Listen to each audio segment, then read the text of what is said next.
Many people believe that Buddhism teaches us to abandon everything to be happy, our possessions, relationships, and desires. This is a fundamental misunderstanding. Imagine you're holding onto something tightly, fearing it will slip away from your grasp, believing that happiness lies in retaining control. The Buddha's teachings, however, don't encourage us to let go of life's pleasures and possessions.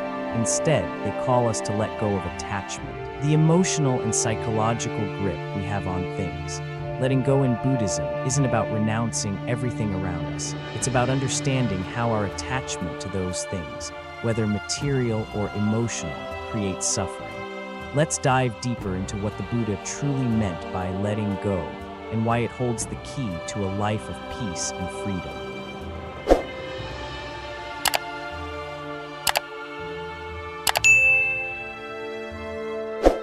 Misunderstanding of letting go. The concept of letting go in Buddhism is widely misunderstood.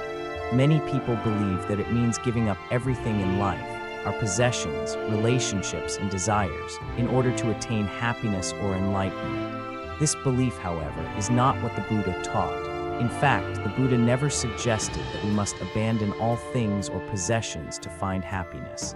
Letting go, in the Buddhist sense, is not about renouncing life's pleasures or material goods. It is about releasing the attachment we have to these things, allowing us to experience them without being enslaved by them. To say that Buddhism advocates for the abandonment of everything is to misunderstand the core message. The Buddha's teachings urge us to let go of attachment, not the things themselves. Attachment is an emotional and psychological grasp on things, people, and experiences, which often leads to suffering. When we are attached, we hold onto something too tightly, expecting it to remain permanent, and when it changes or disappears, we experience pain. The Buddha's teaching on letting go is actually a teaching on how to relate to the world and its fleeting nature. It's not about rejecting the world or becoming a recluse. It's about recognizing the impermanent nature of all things and learning to enjoy them while they are present, without becoming dependent on them for our happiness. Attachment and desire in Buddhist philosophy. Attachment is often linked to desire, which goes beyond just the attachment to physical objects. Attachment can also refer to our emotional investments, our desire to control situations, or our need to have things in a certain way. For example, when people lose something valuable, a family heirloom, a cherished possession, or a job, they often continue to think about it long after it's gone. The pain of loss does not stem from the object itself, but from the desire to hold on to it. It's not the loss of the item that causes suffering, but the desire to keep it as it was forever. This is a clear illustration of how attachment operates beyond the material world. It extends into our emotional world and our perceptions of ourselves and our lives.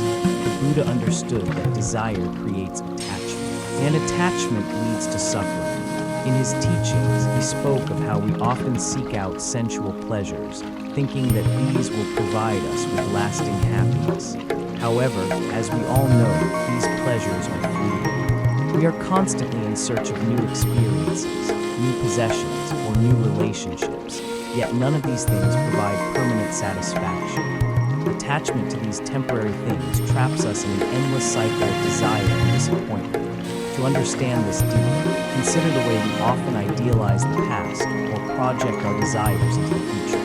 People often become attached to memories of a time when they were happy, or to an image of an ideal future. This attachment to what was or what might be causes us to lose touch with the present moment, which is the only moment we truly have. Instead of appreciating the beauty of the now, we are often lost in thoughts about what we have lost or what we hope to gain, which prevents us from moving forward. Human need for things. It is important to recognize that human beings have an inherent need for things. We are not meant to completely reject the material world. The Buddha never advocated for complete asceticism or the rejection of the physical world. In fact, he understood that we must engage with the world around us in order to live.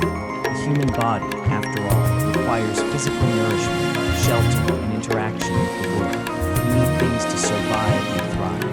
Even in Buddhist monastic traditions, monks and nuns are not prohibited from having possessions. Rather, they are encouraged to have only what is necessary for their well-being and to cultivate a sense of detachment from them.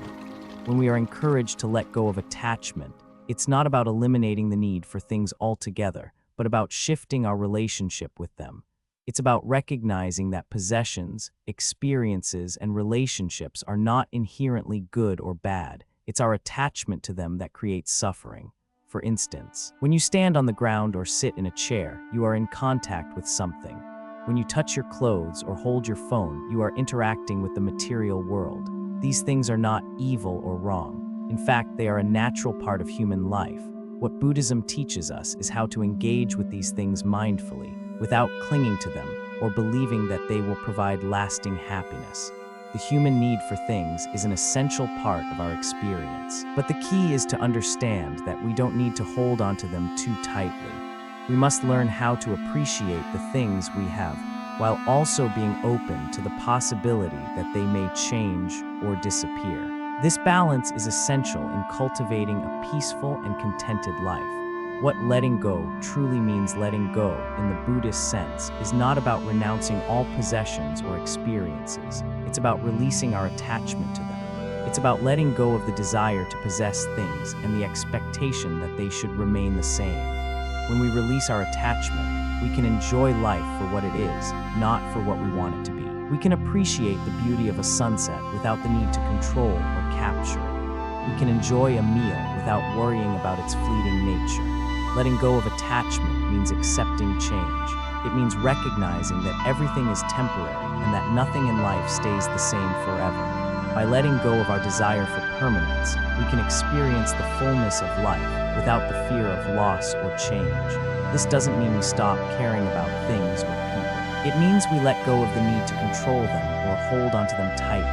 We can still love, appreciate, and cherish the people and things in our lives, but we do so without clinging to them. When we let go of attachment, we create space for deeper enjoyment. Instead of trying to hold onto a moment or object, we allow it to be what it is. We let it come and go naturally, and in doing so, we experience its true beauty. True enjoyment comes when we release our desire to control and simply allow ourselves to be present with what is.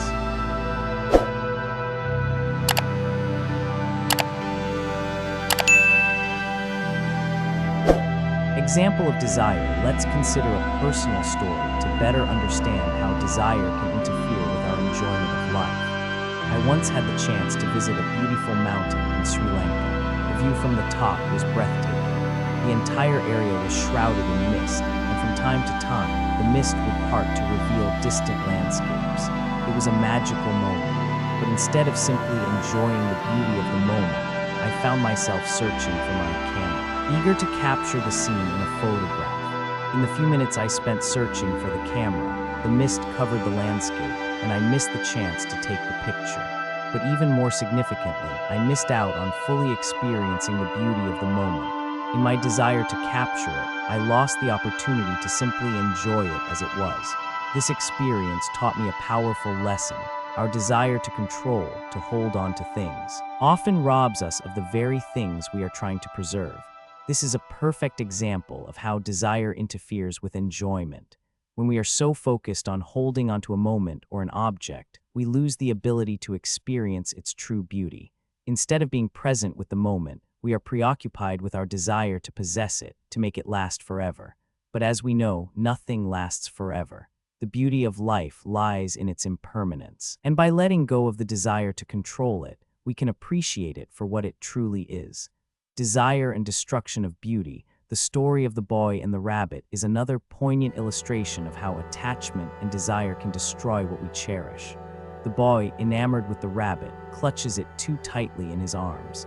In his eagerness to possess the rabbit, he inadvertently harms it.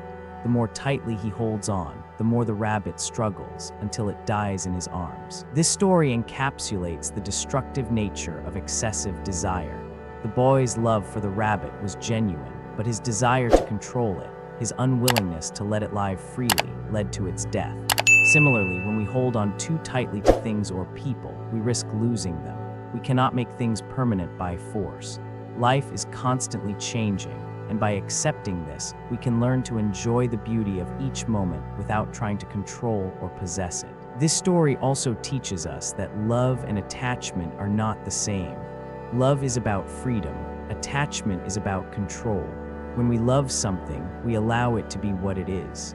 When we are attached to something, we try to mold it into what we want it to be. True love and true happiness comes when we let go of the need to control and simply allow things to unfold naturally.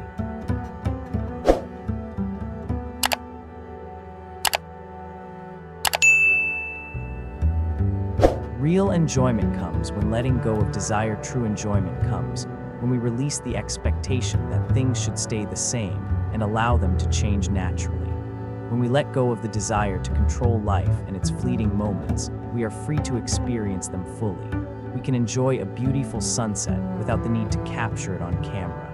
We can savor a delicious meal without worrying about how long it will last. We can appreciate a relationship without trying to control it or make it permanent. When we let go of desire, we open ourselves up to a deeper appreciation of life. We stop fighting against the natural flow of things and instead flow with it. We accept the changes, the ups and downs, the impermanence of life, and in doing so, we find peace and contentment. Letting go of desire is not about rejecting life. It's about accepting it for what it is and enjoying it without the need to control or hold on to it. True enjoyment is found in the freedom to experience life as it is, without attachment to the outcome. When we let go of the need to possess or control, we can experience life more fully. We can appreciate the beauty of a moment without trying to make it last forever. And in doing so, we discover a deeper sense of joy and peace. In the end, letting go does not mean rejecting life or abandoning the things we love. It is about releasing the attachment that binds us and prevents us from truly enjoying the present moment. Life is constantly changing, and the more we try to control it, the more we destroy the beauty of what it has to offer. By letting go of our desire for permanence, we allow ourselves to experience life fully, just as it is, without clinging to it. Whether it's a fleeting moment, a relationship, or a possession, true joy comes from embracing the impermanence of life. So, as you go through your day, ask yourself, what are you holding on to too tightly? Let go, and you may just find that the world around you becomes more beautiful than ever before.